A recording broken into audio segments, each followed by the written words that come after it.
I've just seen it get hotter and hotter, air quality get worse and worse, and it's very clear that fire season is becoming something that is more difficult to handle than before. This is our field day out here where we're actually fighting a live fire and digging line and such.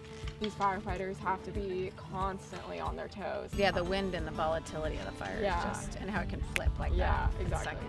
One responsibility is to keep our firefighters safe. They put their lives on the line for us to protect our communities, our homes, and our landscapes. And the number one thing we can do is make sure they're prepared and they have the critical training they need to keep themselves safe out on the fire line. We also believe that the more that we're training all of our firefighters, our local, state, and federal firefighters together, they'll be able to be more of a team on the fire line. This helps them communicate, coordinate, and collaborate way before fire season even really gets going, so that when they're on the fire line, they're already working as a team.